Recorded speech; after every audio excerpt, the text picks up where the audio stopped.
Si tu veux faire de la politique mais que tu galères, n'hésite pas à demander des arguments à ChatGPT pour défendre tes idées. C'est en tout cas ce qu'a conseillé Philippe Ollivier, le mari de Marie-Caroline Le Pen, la sœur de Marine Le Pen, lors d'une formation pour de futurs cadres RN. Ça, on le voit dans le documentaire RN72 à la conquête de l'Ouest, disponible sur France Télévisions. Ce film nous plonge dans les coulisses de la fédération RN de la Sarthe et dans la stratégie de ce couple, donc Marie-Caroline Le Pen et Philippe Ollivier, qui travaillent depuis des années à normaliser le parti et à l'implanter dans l'Ouest, un territoire qui leur résistait jusque-là. Et il y a une phrase qui résume tout, puisqu'ils disent « si on gagne dans la Sarthe, ça veut dire qu'on est partout ». Philippe Ollivier, c'est un peu le stratège de la dédiabolisation du RN. C'est lui qui travaille depuis des années à rendre le parti fréquentable et c'est lui qui forme les futures têtes du parti. Car si les électeurs, on le sait, sont de plus en plus nombreux, les candidats crédibles, eux, se font rares.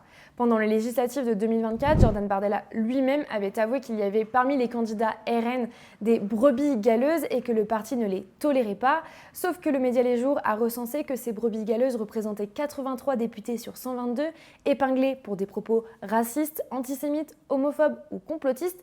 Et le principe des brebis galeuses, normalement, c'est que c'est plutôt l'exception et pas le troupeau. Et donc, ce qu'on voit dans le documentaire, c'est que l'objectif du parti maintenant, c'est de former des candidats qui tiennent la route, qui savent parler en public, qui ne dérapent pas, qui ont l'air normaux et qui savent défendre les idées du parti.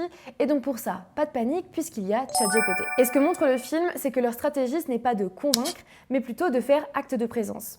Il y en a un qui dit « Pas question de parler politique, pour gagner des voix, il faut juste être là ». C'est là où on voit qu'ils profitent vraiment de l'absence des autres partis politiques et même du désintérêt de certains groupes politiques pour certains territoires, et notamment pour les territoires ruraux, et ça marche. Aux législatives de 2024, Marie-Caroline Le Pen est arrivée en tête du premier tour dans la Sarthe avec 45% des voix, alors qu'elle n'y avait absolument aucune attache locale.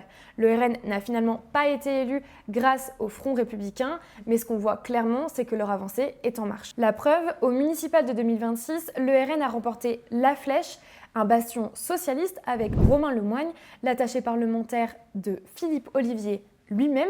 Il est le premier maire Rassemblement national élu dans une ville de l'Ouest. Ce qui est glaçant dans ce documentaire, c'est pas tant les commentaires d'une violence inouïe des partisans, parce que ça, on en a l'habitude.